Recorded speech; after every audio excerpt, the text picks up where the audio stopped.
आगामी लोकसभा चुनाव में क्या मोदी के हनुमान कर सकते हैं बीजेपी की नींद हरा? इस सवाल का जिक्र करने की वजह यह है कि खुद को मोदी का हनुमान कहने वाले चिराग पासवान के तेवर थोड़े बदले नजर आ रहे हैं। हालांकि ऐसा कहा जा रहा है कि उनकी पार्टी लोजपा रामविलास का भाजपा के साथ गठबंधन होगा, पर चिराग के रवैये से ऐसा लग रहा है कि वे हर स्थिति के लिए तैयार रहना चाह रहे हैं ताकि गठबंधन होने की स्थिति में वे भाजपा पर दबाव बना सके और नहीं होने पर भी वे मजबूती से चुनाव लड़ सकें। इसी के तहत चिराग पासवान ने पटना में बड़ी रैली का आयोजन किया है।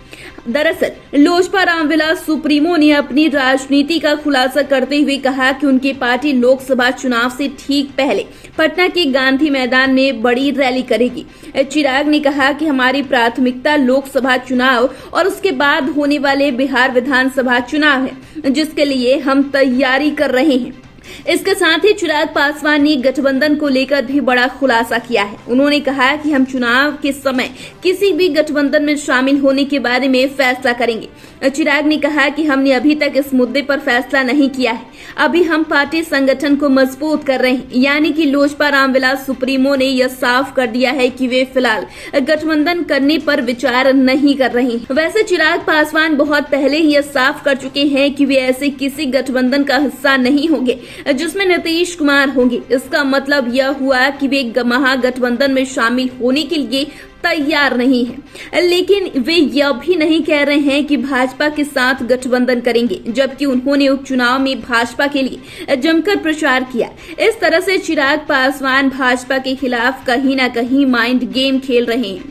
इसकी बड़ी वजह यह है कि उनके चाचा इस वक्त केंद्रीय मंत्री हैं। ऐसे में भाजपा के साथ संभावित गठबंधन के दौरान वे पशुपति पारस के तुलना में कमजोर नहीं पड़ जाए, इसके लिए उन्होंने सियासी विसात बिछाना शुरू कर दिया है। वैसे भाजपा भी चिराग पासवान के प्रति मेहरबान नजर आ रही है ताकि उनका किसी अन्य गठबंधन की तरफ झुकाव नहीं हो। गृह मंत्रालय की तरफ से चिराग पासवान को दी गई जेट श्रेणी की सुरक्षा को लोग इसी नजर से देख रहे हैं। वैसे भी पिछले बिहार विधानसभा चुनाव में चिराग पासवान ने जिस तरह से जदयू को नुकसान पहुंचाया था, यह सभी को मालूम है।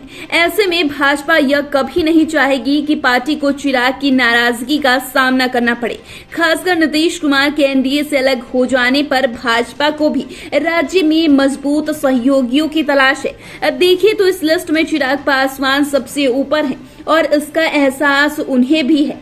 यही कारण है कि वे भाजपा के सामने मजबूत बनकर जाना चाह रहे हैं। इसी बीच चिराग पासवान ने विपक्षी एकता को लेकर नीतीश कुमार पर जमकर हमला बोला ताकि बीजेपी के मन में वो कोई भी संदेह नहीं रहे।